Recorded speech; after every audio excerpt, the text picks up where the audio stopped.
Hi guys, I'm back again with another mould. I've got some leftover epoxy resin from another project, so I thought I'd give this one a go. So I've got pre-mixed epoxy resin with some glitter called Rose Quartz, and I'm just going to fill up this keychain mould and see what it turns out like.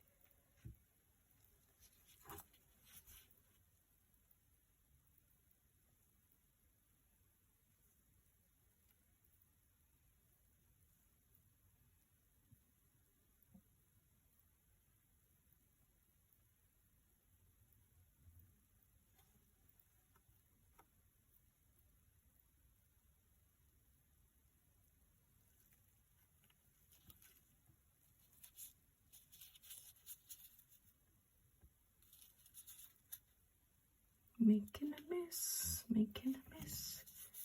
It's usually my thing I do, is make a huge mess. So I'm just scraping off the excess resin here. Otherwise, it's just harder to get off later.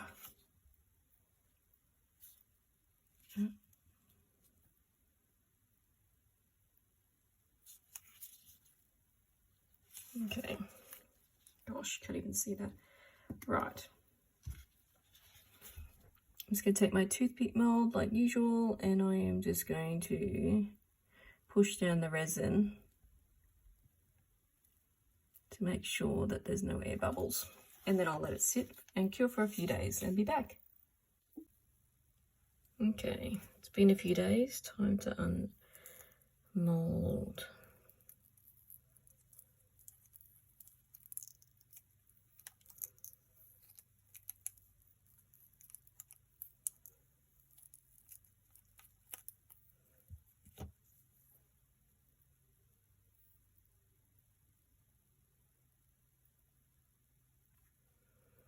Wow, it's really pretty. I think one of my girls will snavel this for their school bag.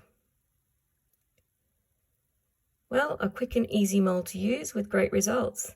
Thanks for watching, guys. Please subscribe. I've got a lot more molds I'm testing out in the next few weeks. So I'll see you then. Bye.